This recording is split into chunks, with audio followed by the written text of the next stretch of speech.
Hey, how about them tops, son? All day. SEC boys. SEC. They supposed to be SEC. Jersey all day, baby. You're listening to the Red Out Podcast.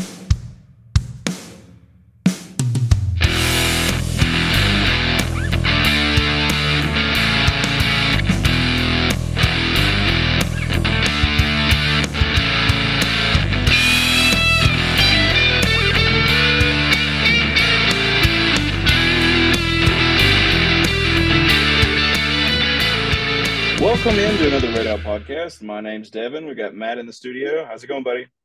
What's up, dude? Not a lot. Got a lot to talk about, and it's a big week for Western. Why is that? It's middle week. Oh, yeah. Beat middle because they suck. Honestly, like it sounds bad, but like basketball, it's kind of decent still, but football, it's turned into a holiday that like Thanksgiving. Like I'm sure for the Pilgrims that was a big deal. But like nowadays, like who cares about middle, right? Right. We have corn. We don't need to celebrate. You can go to the grocery store and get corn. Yeah. Right. They've got sweet potatoes, which by the way, whoever started calling those yams? Probably a bunch of Northerners. I don't know, man. I have no idea. I that was one The thing that I Yankees. heard somebody say. Yeah, somebody said yams one time, and I was like, and then I was like, well, do you want a yam? And I was like, no, I don't like yams. And it's like, oh, well, wait a second. Do you want a sweet potato? And I'm like, well, yeah, I'll take a sweet potato. And it's like, but that's the same thing. Like after I looked it up, I was like, holy crap, it is the same thing. Yeah, I don't know, buddy. I think that's a north-south thing. I think we should investigate that further. But anyway, so let's You go jump ahead. into it. Do it. I said, go ahead, buddy. I'll find a documentary on yams and such. That'll be the next entire podcast. We'll introduce and then do nothing but a video of yams. I mean, somebody's got to talk about this stuff. So, Yeah, this is uh, news. no, you're good. Malachi Corley, he is news. Yams are not news. Um, so he's potentially going to the draft. I'm assuming 100%, but we'll just say potential. But what are you thinking as far as his draft stock's concerned? How is Malachi going to do in the draft? Yeah, well, I think barring epic disaster, he's going to get drafted. Yeah, Like he's consensus top 100 pick, and a lot of people have him going. There's a few people that say somebody might reach for him in the first round. I don't know if that'll happen. Um, like he's been in a couple of kind of extreme draft picks, like way up into the first round. So I don't know if that'll happen, but I definitely think he likely could be drafted by the second round, and then certainly by the third. He seems like he had Steve Smith talking about him, from the guy from the Panthers. He's had some other outlets actively talking about him. Mel Kiper likes him, whatever. So it seems like there's a lot of momentum for him. You still have the combine, you still have pro day, and then you still have the draft process and all the interviews and stuff. So it's a long way to go. But as long as he doesn't have like an epic disaster, like he just ends up having like 5-inch hands, or um, has a vertical where he trips on the phone book. I mean, he's probably going to be okay, and he should be drafted pretty dang high. yeah. I mean, I would expect at least. I mean, everything I'm seeing is second round, and I would think that's a Mhm. very definite possibility. I don't know. We talked about it about a week or so ago that oh, went blank. Uh, Mr. Lamp went at 38th, if I'm not mistaken. Is that right? Yeah, it was something like that, 38, 39, something. If he got in there, that's awesome for a wide Oh receiver. I yeah. mean, he's a great young man, great caliber athlete, and I think he'll do well in the league. Mhm. Um, and he's just starting out. So will he start right away? I don't think so. I mean, it would be very rare for that to happen. But, he could end up, second string practice squad and then moving up to a team. I don't know. It's a lot of Well, if, I ands, and mean, buts about things. So if he's drafted that high, he's not going to be practice squad. There's too much money put I into him. agree. Yeah. He's top three. Like he's guaranteed a contract and he's guaranteed 4 years, unless they cut him and then they still have to pay him. Like he's guaranteed money if he's a top three pick. So, Yeah. um, I mean, we'll see. But I mean, Yeah. like I was looking at Pro Football Network, it says Corley grades out as a top 64 prospect in the 2024 NFL Draft who could field top 50 consideration from teams needing a weapon at the wide receiver position. Round one may be a bit rich considering the projection required, blah, blah, blah. But in the right offense, he has game breaking potential. So, I mean, that kind of sums it up pretty well, I think, is like Yeah. somebody could reach and get him in the first round. That would be kind of a crazy pick. Everybody would be like, what? Seriously? Are you really sure about that? But it's possible down to, he could slip. He's undersized. He's from Western.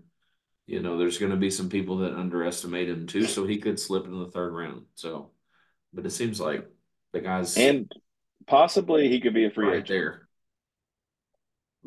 Yeah, I I mean, guess he could. possibly. And it's honestly, from what I've heard from athletes who have been free agents, free agency is the best thing because at that point you are wined and dined and shown the red carpet and everybody's trying to woo you. Is it ideal? No. Like him getting drafted would be ideal depending on the team. But and Yeah, I'm reaching. I'm really reaching here because draft stock is not my cup of tea. But I dude. know I know his athleticism is at the potential that he's really good. If he was projecting like 5, 6, 7 Yeah, round, like Austin Reed is somebody that maybe gets drafted, probably doesn't. yeah, If you're in the seventh round, you'd almost rather be a free agent. But if you get like Higby was drafted early enough, Iggy, Forrest Lamp, Taylon Taylor, all them were drafted in the first 4 rounds, and so they're guaranteed spots with yeah, whatever team they have. Even if it's a crappy team, they're guaranteed to get a spot for a few years. yeah, Um, yeah, yeah, and so if he's projecting like he almost definitely should not be left after the third round. It's going to be good for him wherever he goes. He's going to be guaranteed to get a shot. yeah, Obviously, Kansas City versus freaking, well, I'm a Titans fan. Going to Tennessee may not be the best option for him because they don't develop receivers. But I mean, nonetheless, I mean, who knows where he ends up? But I think he seems like he's on the right track. He's going somewhere. He's going to be drafted pretty high, barring injury, basically. yeah. Honestly, and you're going to be like, of course you say that. Green Bay would be the best place for him to land. Weather-wise, it's not. It's as bad as the Bills because it's cold as all get out. But um, and I'm speaking more for quarterbacks more so than like wide receivers. But as far as like development and everything goes, I always feel like Green Bay's players are more developed than Dallas. Dallas always seems like and I'm going to get some hate for this, and that's fine. The trailer park of franchise teams. Like, like there's always something in the news, like they got arrested or some other stuff happened. And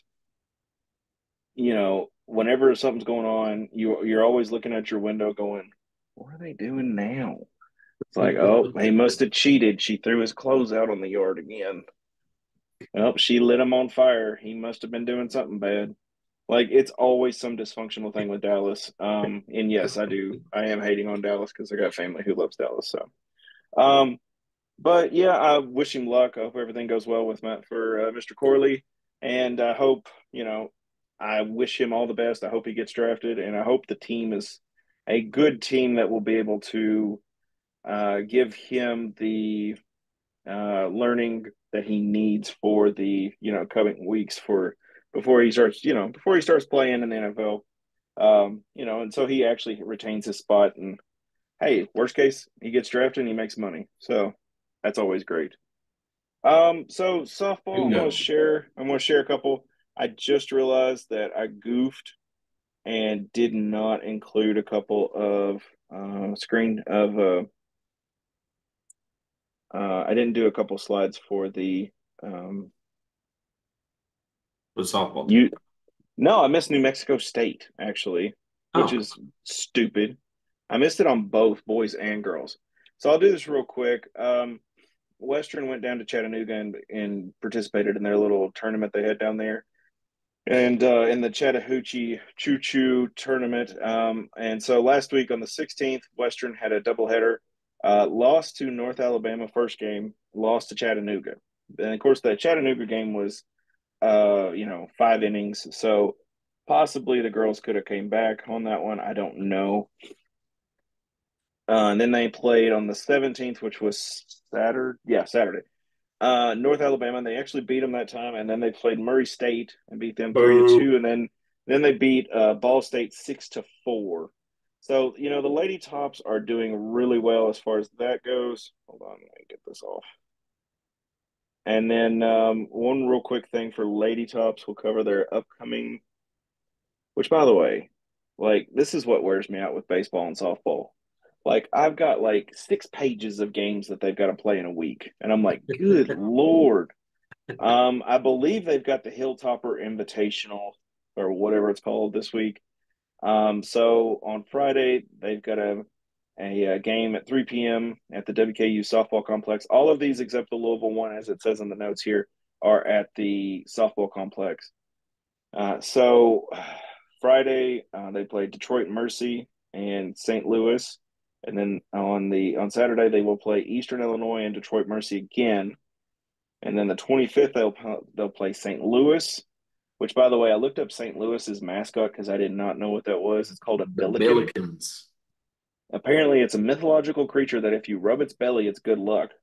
And then next Tuesday, they will play Louisville, obviously at Louisville because Louisville ain't coming down here. Devin, will you be coming down to rub the bellies of the St. Louis Billikens?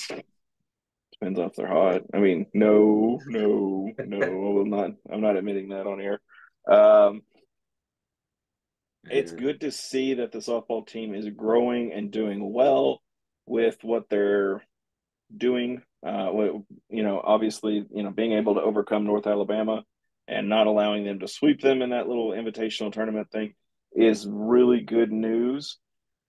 Yeah, overall And 6-3-1, right? So I mean, yes, and they actually check beat that Ball off the list. State. Did I say that one on there? Oh, yeah. So that was, and they also beat Ball State on where am I? I don't know where I'm at. I'm crazy. Anyway, uh, but they also beat Ball State 6-4. So and I was actually doing the upcoming ones. I'm crazy. So yeah. So it's always good to see Western doing well there. So yes, I feel like I just had a stroke. I just forgot. I was like, did I talk about the Ball State game? Um, Oh, and honestly, I don't know if you then mentioned it, but anyway, it's all I don't good. even know if I did or not, but I do have it in my notes. But for some reason, like when I do the PowerPoints to make these into images, if I don't have if I've got if I go to save it and it doesn't save quite right, like it'll leave out a whole swath of information, and I'm like, it's there, and I'll go Devin, complete. if Dude, you I go nuts. if you were the NCAA selection committee at the end of the year and you saw a Power Five tie for the Western Kentucky Lady Topper softball team, how would you view that portion of their resume? Favorably. Yeah, isn't that No. weird? They tied with Kansas. I thought it was kind of It bizarre. is funny. It is funny they tied with Kansas, which was cool. But like we talked about last week. I don't know anything about softball, so like Kansas's softball team could be playing in a parking lot for all I know. They didn't even get them a field. They just got a parking lot that they play at, which I highly doubt. I've been to those kind of facility those schools. I haven't been to Kansas, but I've been to those schools, those Power Fives, and they don't play in parking lots. Even the chess team plays like on mahogany tables. So Mahogany. mahogany. So baseball, real quick. Let me get Kansas this. softball sucks. 4-5-1. Just fun fact. Yeah, well, they're improving. Hopefully, everything will be going a lot better. Um, hopefully soon they'll be doing a lot better. Okay, so I've got baseball notes. That's basketball, baseball. Here we go. Okay. Okay, so baseball played. They played Bradley. They had a series with them this weekend. And the funny thing is, they played them last Friday, and then they played them on. They had a double. Maybe they had a double header, or my notes are wrong. Yeah. Yeah, But they had a weather double. issues. Okay, so they had to do a double header. Okay, Mhm. so they played Bradley and they swept them 5-2, 5-2 on the No. 16th, 5-0 on the 18th Sunday, and then 5-3 on the second game there. Go ahead, Matt. They actually, sorry to call you out. They did lose the first one. They lost the first game Oh, did against they? Bradley. Yeah, they did. Oh, okay. Just so you know, just for your Oh, notes and stuff. yes. Yep. Well, that's great. Where were you earlier, Matt? Gosh. I Um, was I was texting you the last hour, bro. And that's what I'm Bradley. okay. So Western has got a game in Bowling Green against Purdue Fort Wayne. And that's at 3 p.m. Central. And then on Saturday they'll play Purdue Fort Wayne. It's a freaking blah blah blah. That's a In a double header. series. Yeah, it's a double header in this weekend series. So they'll start that at 1 p.m. and then they'll have another 4 p.m.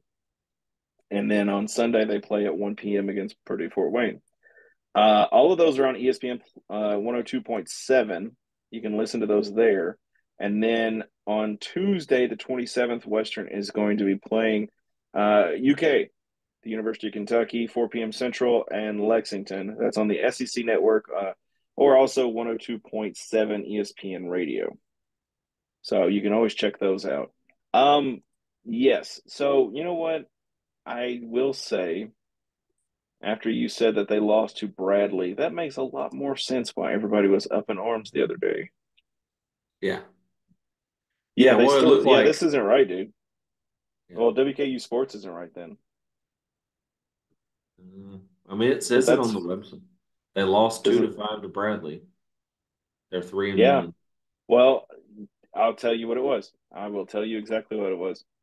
Um, I probably pulled it off of the results part Mhm. on their little, when you click onto WKU Sports and then you go into baseball, Mhm. it has it 5-2, and I guess I just in my brain I was like, of course we're not losing to them, and I switched Yeah, it. So yeah. Well, it was kind of I mean, I was kind of like, uh-oh, when they lost that first one. You know, it's like Bradley's not very good, whatever. You want to start out well. Anyway, they won the last two, and then they beat Lipscomb. Sounded like they were kind of experimenting with some pitchers and stuff like that. So, I mean, to start 3-1, like you can't expect perfection in baseball. So, you know, you won a series, IPFW. Well, actually, it's not IPFW. It used to be. Apparently, they split the school, whatever. Purdue Fort Wayne is not very good at all. They were terrible last year. I got it pulled up. They were like 13-43 last year. So really bad. And so Western hopefully can sweep that series and start out 7-1, at minimum 6-2. Hopefully you don't lose too many. I wanted to share this. I think Matt, I think you shared it on Yeah. Twitter or something. Detroit Mercy and Ooey Pooey. So the University of Detroit Mercy wins their first game of the season, and their lone fan stormed the court, which is the greatest thing in the history of the world. Yeah. By the way, Yeah, I think we play their women's softball team, don't we? Isn't that the connection? yes, yes, that's the next one we're playing. Still hilarious though. Still Oh yeah. hilarious. Hey, good for Um, him. That takes some guts. Like Honestly, like I could see that would be the Matt McCay of Detroit Mercy right there. you think I'd be crying? Woo! I think I would Oh, cry. definitely, 100%, 100%. Yeah. Which actually, if you look Dude, at that screenshot, it was like, what do it's they lost 26 26 games. games? Yeah. Yeah. So there you go, man. It's got you. Oh Okay. yeah, I cried big time when we broke that streak. I mean, I mean, I wasn't that emotional about it, but it was an emotional time. I mean, I understand. But the thing is like the atmosphere around the program was very lethargic at that point. Like I remember coaches prior and early in the season were yelling and screaming, and then when we get towards the end of the season, they were like, who cares? I mean, they were still yelling and screaming at the players, but Hmm. the energy was not the same. Yeah.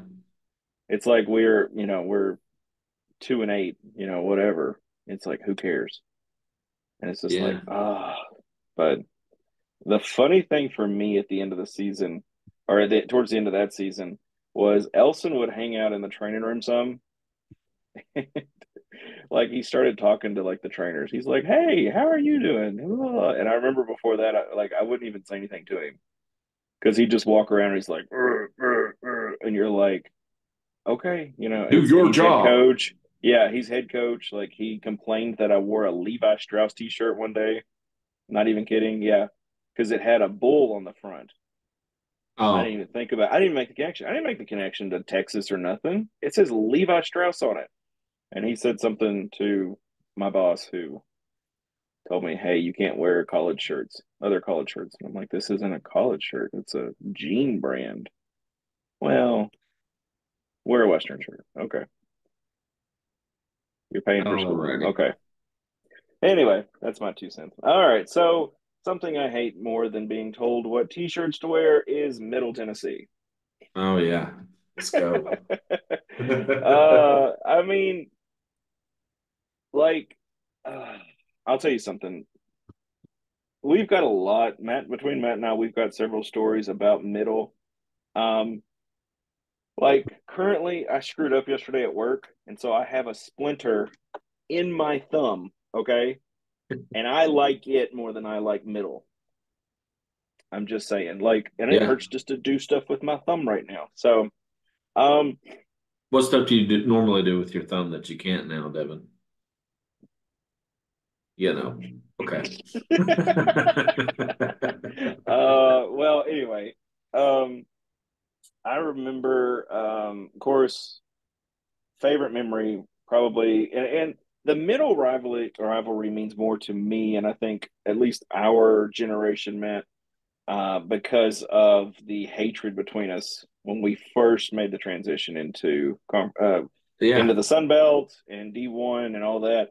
You know, Mhm. Bobby Rainey scoring in overtime, putting us over the top with storming that field, which I don't think you may have not been there that year, Yeah, well, the or was first that time your we beat freshman Middle, year? the first time we beat Yes, Middle, yeah, the first yeah, time, no, I wasn't there. I was and not that there was the at first. middle. That was at middle. Yeah. Um, that was a crazy one. Um, let's see. I think a couple years later, it was probably one of my last seasons when we played middle at middle, Went to and like double or triple overtime. I don't remember that one. But what I was going to say was they always put the locker room like right by the concession stand or like an old concession stand. Like it's always the worst facilities. And like we have literally like one of those plastic fences that goes around us, and there's like a little opening, and that's where we go in and out. And some dude tried to walk in the locker room drunk, and Coach Wells had to kick him out. Do you remember Really? that? I don't remember that. Oh yeah, that was Huh. hilarious. He's like, "I'm just trying to find the bathroom," and it's like, "Get the hell out of here!" You thought this was it?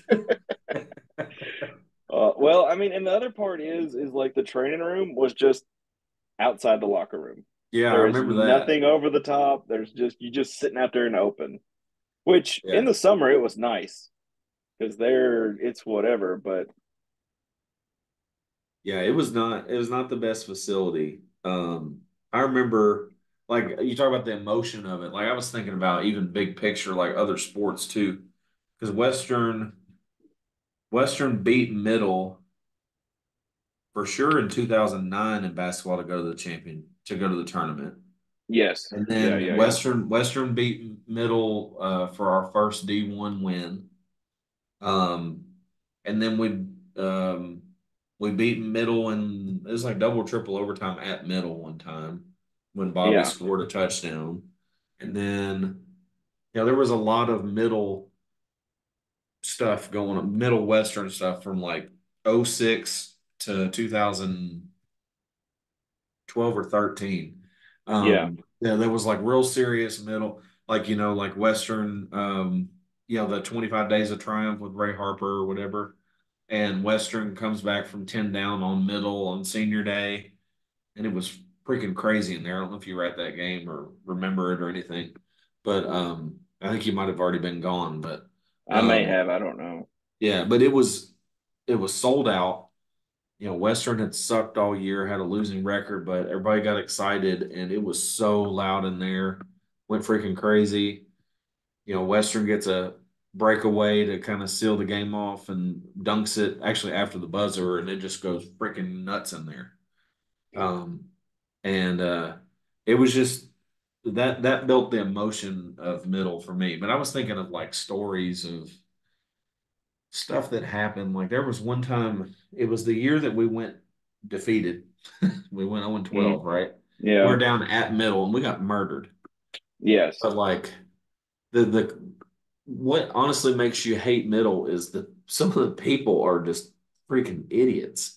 Like Yes. we're in front of, like, a lot of times you had student sections right behind you, especially in the Sun Belt where they didn't have the rules that you couldn't have a student section right behind the football team. Anyway, Why would they have rules? But go ahead. yeah, who needs rules? But anyway, Middle had their, like, you know, middle aged season ticket holders behind our bench, and they were worse than some of the student sections. Like Brandon Smith was getting taped up by one of the trainer girls. I don't want to name everybody's name and stuff, but like anyway, he was the quarterback, right? And he's getting taped up, and they're asking the trainer girls if they've had intercourse with them, like, oh, if y'all had sex yet, oh, whatever, give them a Oh beer my check. God. It was like seriously, y'all are like 55 years old when you're asking college kids if, like, come on, just classless crap like that. It was just like, wow, Pedophile. this is Yeah. middle. And then my favorite all time was we went to a basketball game. This was around 08, 09, 2010, something like that. There was like a 12-year-old baseball team that was sitting down low right by the basketball goal, and then the Western fans usually sit behind the basket Yeah. in the zone. And we were cheering and stuff. And their coach stands up and was like, why don't y'all just shut the hell up? And then one of his players and several of the other ones stand up and double bird us like these 12-year-olds are flipping us off. Like, Are that's you so old enough to middle. cuss? Like, come on. You do you even know what that means? But So I pulled up a couple of the crazy. seasons, and you were talking about the 0 and 12 year. That was 2009. Middle beat us 62-24. Yeah, oh, it was awful.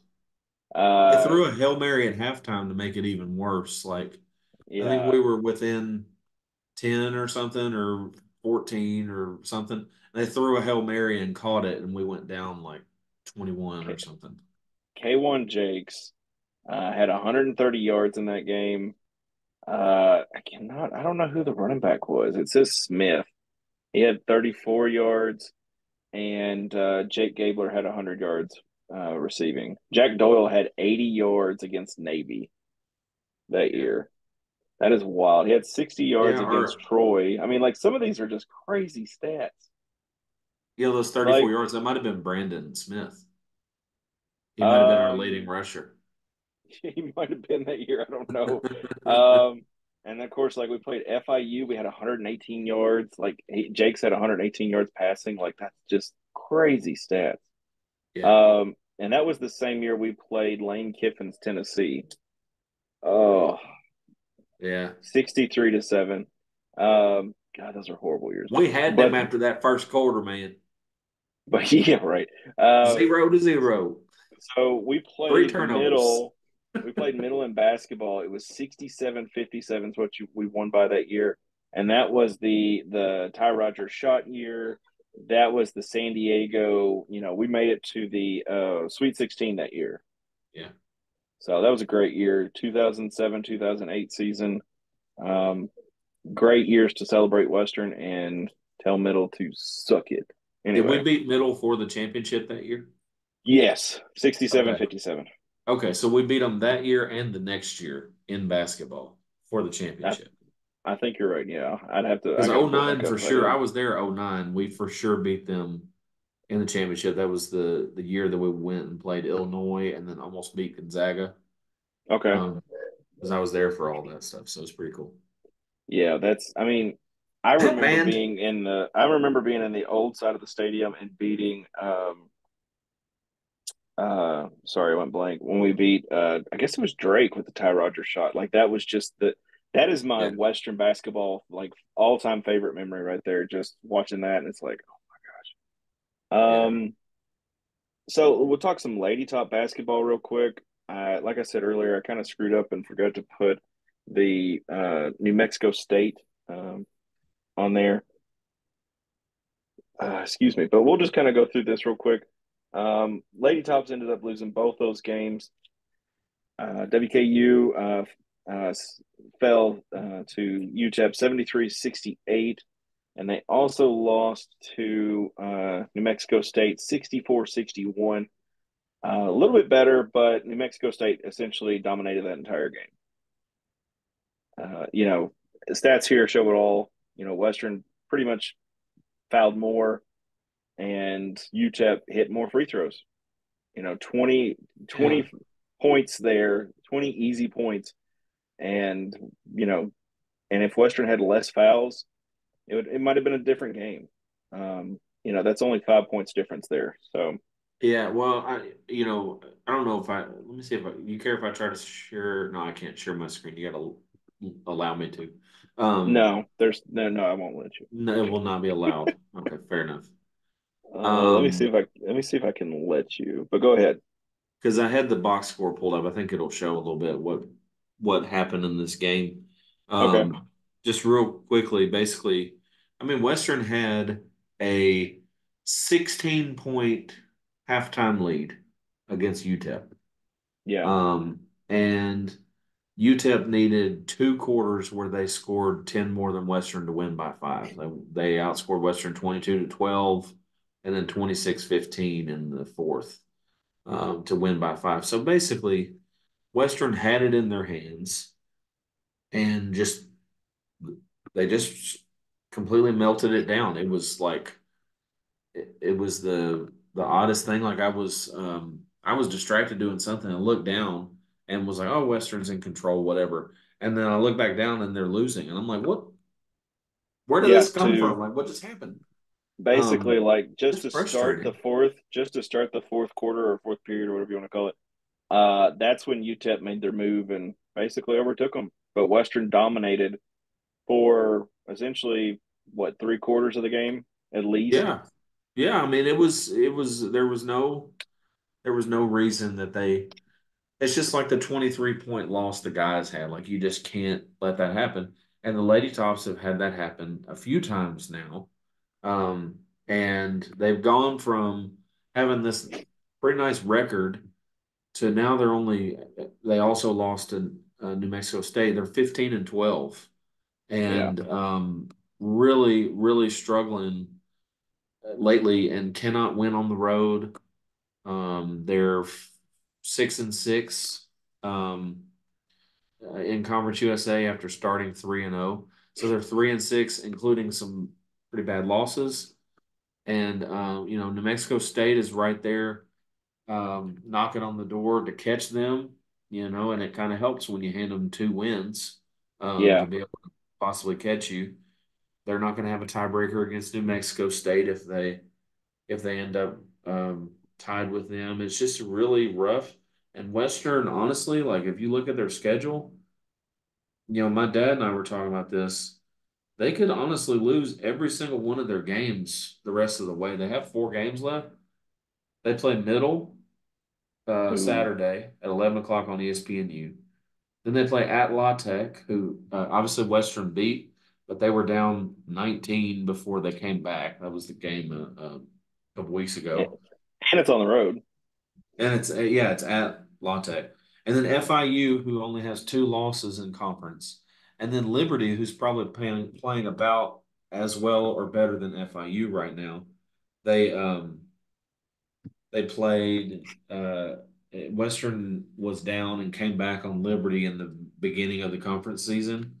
But Liberty since then, they really were supposed to be better than they've been this year, but they're now 7-4 in Conference USA. They're only 12-14 overall, but they've really, really been playing well since they lost to Western. And now they're actually well ahead of Western, and it's going to take a miracle for Western to even catch them. And you've got 5 teams clustered with Western from 4 to 8 that are within 3 games, 2.5 games, excuse me, and two Hmm. games in the loss column. So Western could easily lose every single one of these games and end up the 7 or 8 seed. Good Lord. Uh, yeah, it's not good. And Collins was looking like Greg Collins, head coach Greg Collins, was looking like he was going to easily cruise on through to next year and not have any issues in terms of like dealing with getting himself fired.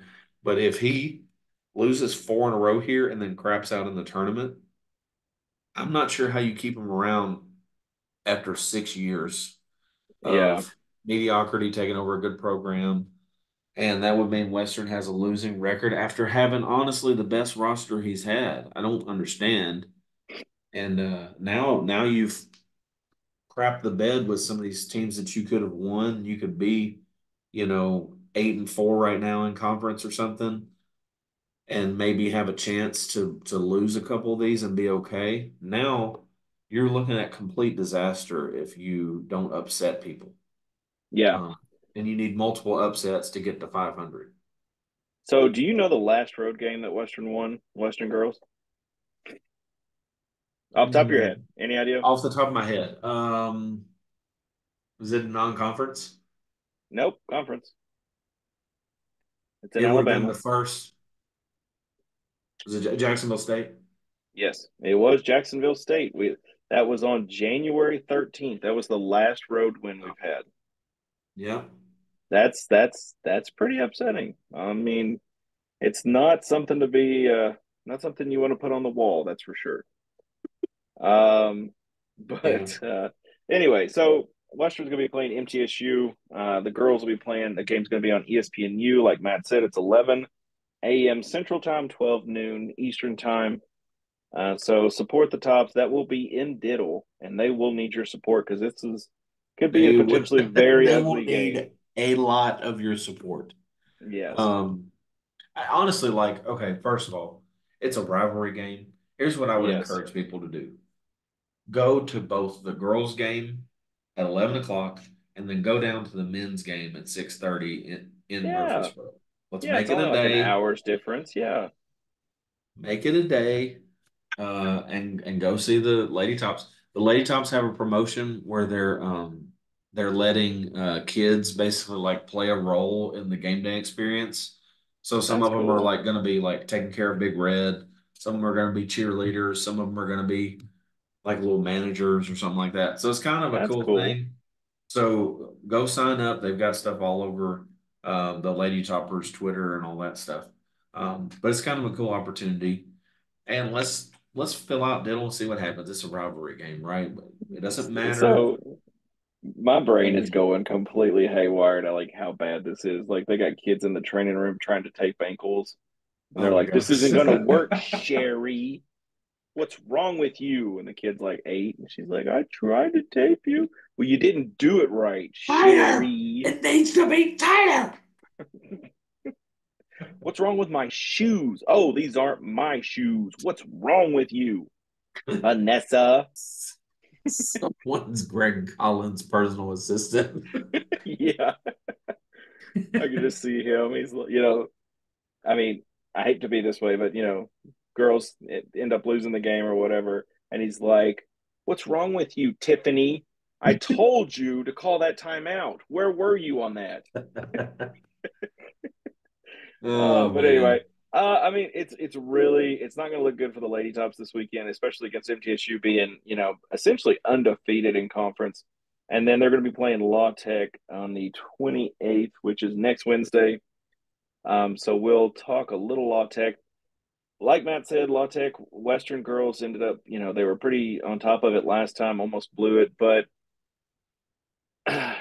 they could, they haven't won a road game since That's January, which is a yeah. very disappointing thing to I see. mean, that's the one game that you should win. I mean, La Tech is 3-8 in conference.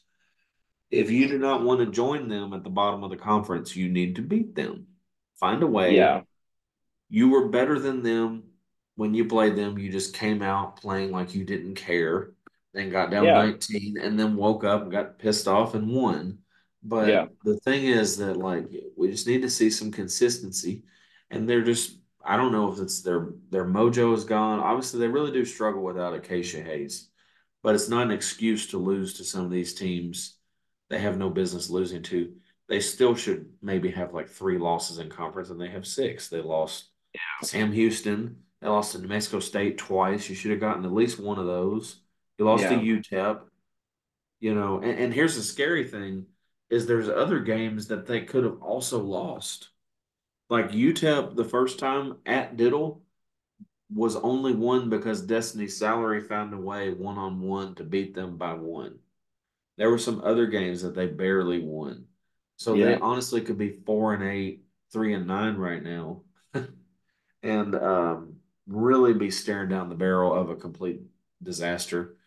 But they were lucky in a few moments and have done enough to be at 500. But my goodness, they're going to need to play their best basketball to get to 500 in conference yeah, after looking like this was the year. I'm so frustrated yeah. because I thought this was the year to be like, you know what? We're going to be right there with Middle. We're going to go to the championship game. We're going to see what happens against Middle.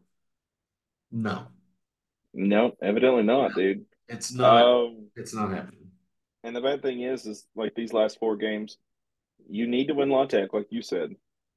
But MTSU is comfortably in the driver's seat and basically just pumped on the gas and hit the NOS They're or beating whatever people by fast and 40. furious. I was gonna They're say they're killing hit everybody they by 40, dude. They're not even whatever close. whatever fast and the furious meme you want to use. They're basically crushing everybody. And then you got La Tech, like we said, and then you've got um, sorry, then you've got Liberty, and then you've got FIU or switch that whichever way.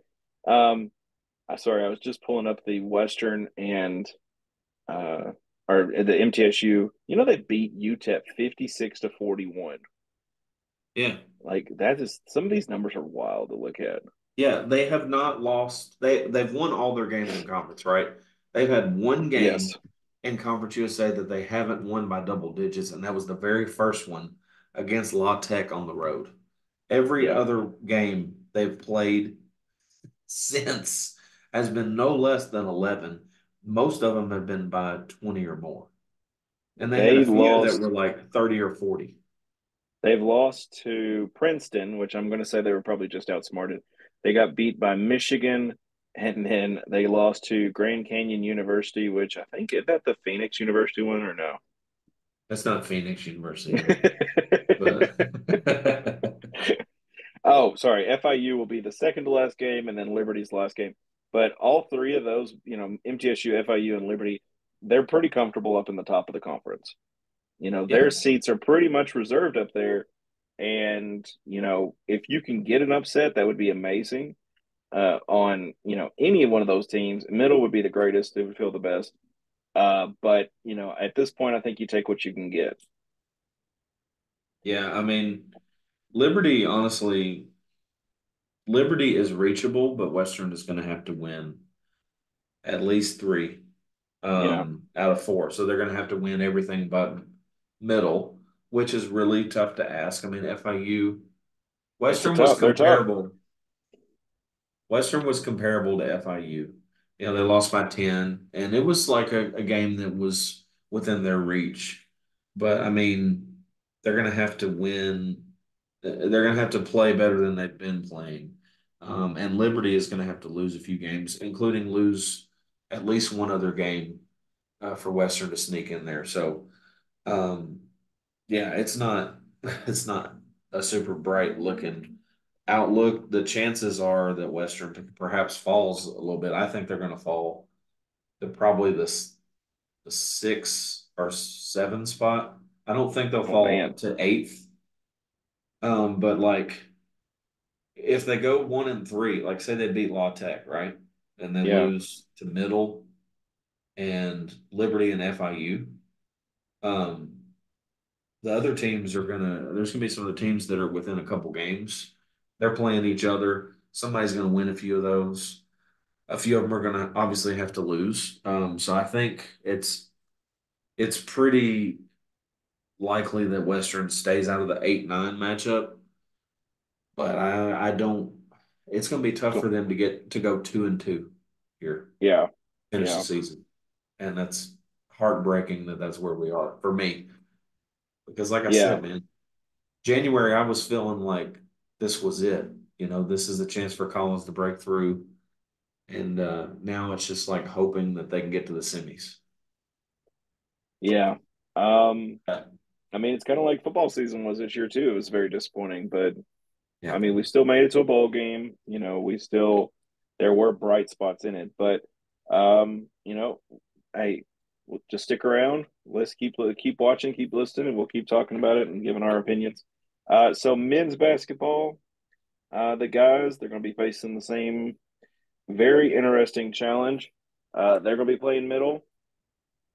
So I really literally just had a brain fart, and I was like, "Well, the FIU women's is up in the top." Well, I'd already switched it to the men's. And FIU men's is very comfortably in the bottom. Um, and I was like, wait a second, what happened? But anyway, so Western, I want to share my screen real quick for the little blurb I did. Oh, here we go. I was pretty proud of this one. And oh, here we go. Toppers win. Toppers buried the Miners 90-80. And honestly, like in my opinion, I'm thinking, the men had such a strong second half against UTEP, being able to essentially just bury them and just dominate that first half. Because I mean, first half, the guys just did not have the points that they needed. Whereas, like you said, we were talking last week. Matt said that UTEP is a very steely team, and I was joking about them stealing stuff off the court. Well, they had 12 steals, and Western had 6. But even our defensive rebounds is what kind of helped us too. We had 34 there, where they had 24 that allows you to get a couple extra turnaround points, and being able to shoot 56% from field goal. Uh, that's over half. Every That'll over help. half your shots you're making, and you're hitting about every third of your 3 pointers too. That's good. That's everything's going really well there. Yeah. So, um, you know, it was very productive. It was very it's something we needed just to go ahead and clean up and show hey, the guys can take care of business. We can do this. And let me see here. And then we had New Mexico State, which I did not put in my notes. I've completely skipped over the Aggies. But Western ended up beating the Aggies 72-58, and basically just dominating in the second half. And Yeah. that is what we need to see. Absolutely. So, so what were your thoughts, buddy? Yeah. So first of all, UTEP, I thought first of all it was improvement over the first meeting. Not just because they won, but also the way that UTEP matches up with Western is interesting because Western speeds everybody up, and UTEP takes advantage of speed in a unique way that they steal and create more possessions. And so it really kind of feeds into a bad matchup for Western. So the fact that, especially defensively, so the fact that Western held them to 80 after giving up 93 the first game, is obviously a huge improvement. You look at that and say, well, crap, Western's defense was horrible this game. Well, the pace was so high that we held them to the low 40s in shooting and obviously shot, nearly 57%, which I didn't realize we shot that high against UTEP. Yeah. But I thought that was kind of an interesting little tidbit there. And honestly, we did a little bit better job than we did the first time taking care of the ball. I think we've calmed down a little bit, slowed the pace down just a little bit so that we can take care of the ball a little bit more. And I think it's paying dividends. And you're starting to see it. It's affecting the pace. The fact that we've won 2 out of 3 games, holding people less than 60 for the first time all year. Those were the 2 lowest defensive points allowed efforts in the whole year, 2 out of the last 3 games. So 58 was the lowest all year against a team that we had a complete meltdown against the last time. So it was really nice. Like honestly, the first part of the New Mexico State game, I think it I think we were kind of snake bit. Like we were missing some layups, little short floaters and stuff just weren't going down. Ball was bouncing weird, stuff like that. And for us to go into halftime tied, like we all looked around and we're like, dude, how are we tied right now? Like that was about as bad as we could have played and we were tied. And then we came out and I think even before halftime, the intensity wasn't there for the first 10 or 12 minutes and they started picking it up and it was really noticeable that the effort started picking up and Yeah. I think that made the biggest difference and turned it around from Western was down a pretty good, I think it was 9 or 10 in the first half against New Mexico State and then ended up winning by 14. So it's just really nice to see Western win in different ways, you know. Um, Against New Mexico State, I think we had like 11 turnovers only. Um, Yes. And they did too, right. actually. Yeah, and so it wasn't one of those like crazy paces where they're just running back and forth or whatever. It was more of a grind type of game. And New Mexico State did a good job slowing us down, but it didn't matter. I mean, we held them to what 25 in the second half, I think. If it was 33, I think they had 25. Yeah, Um, yeah. yeah, at half, yeah, it was 33. So yeah, 25 points. I mean, you I can't beat mean, that really. yeah. If you're going to hold teams to 25 points and a half in either half, good luck beating a team like Western that can score. Yeah. So, the other thing about New Mexico State that was awesome is it was so balanced. If you look at the scoring, Don McHenry didn't have to go for 25 points. He had, I think he only had 10 or did he have 10 or 12? Um, Let me look here. I was gonna say I can McHenry pull up had the 10. Yeah, he had 10, but he was still efficient. He still did other stuff. He took care of the ball, only had 1 turnover. You know, your point guards combined for like 2 turnovers.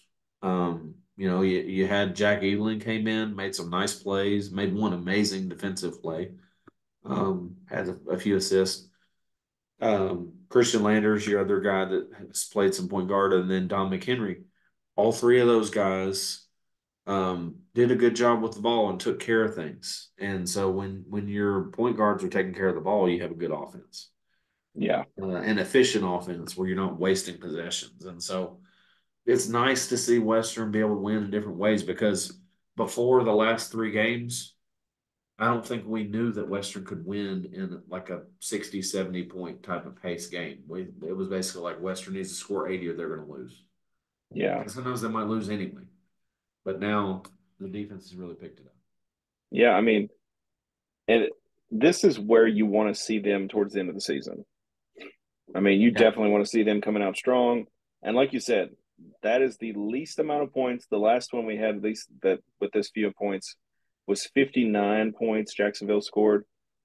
So, I mean, there is no other team. And I even kind of scrolled back because I thought, well, that's a weird number to throw out there. But yeah, you were 100% right on that. I'll give you that one. 58 points. So you got middle coming up.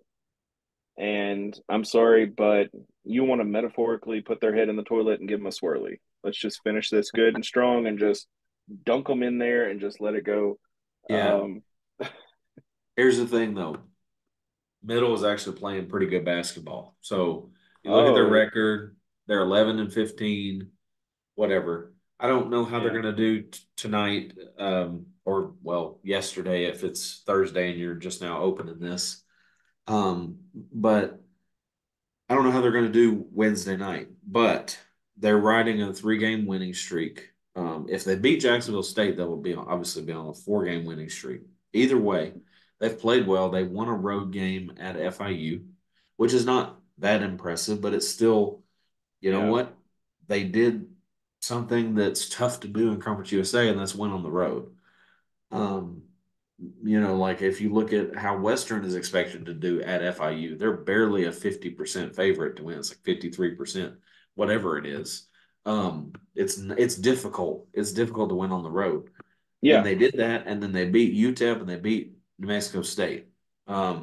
And they have a guy that scored at least 26 points the last couple of games. He had 41 against UTEP.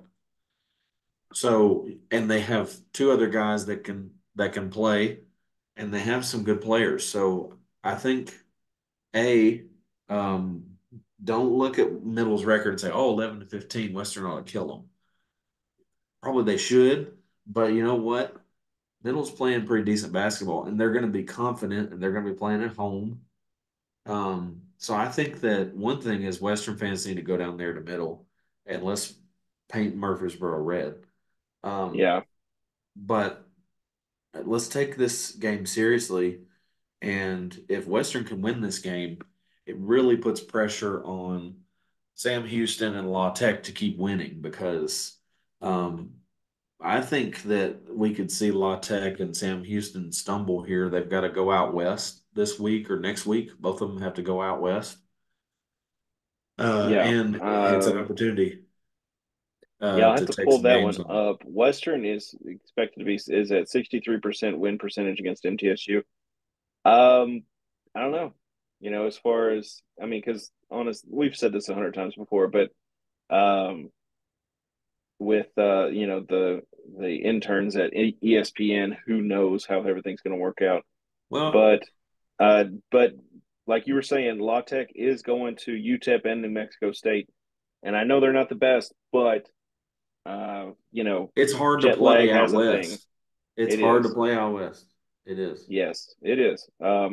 So there's that. So maybe, I mean, there is it possible to have an upset? Honestly, I wouldn't put my money on it, but for as far as UTEP, New Mexico State, I think Western could do okay, but we'll see. I mean, that's a long trip, and hopefully they don't pay for plane tickets. They make them ride on bus, so that'll help us even more. That's 4 more days. Well, 4 days after New Mexico State. Sam Houston especially is who we need to lose. If you look at the Conference USA standings and how it works out, which by the way, go check out my article. I did a state of Conference USA, and it really breaks this all down for you. But Sam Houston needs to lose 2 games for Western to pass them in the standings, at least two Okay. games. So if Western loses one, they need Sam Houston to lose 3 because Sam Houston has the tiebreaker. They also only have 3 losses, and Western has 4.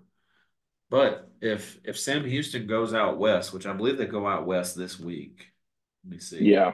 I don't know. Let me check Sam. Now, like I said, La Tech does, but I don't know about Sam Houston. Sam Houston and La Tech are travel partners. Ah, gotcha. So So they're they go to both New going Mexico out State west. first. Yeah. So Sam Sam Houston has New plays. Mexico State. Yeah. Sorry, Yeah, go ahead. that's all right. So Sam plays New Mexico State first, and then UTEP. Both of them are going on the road this week.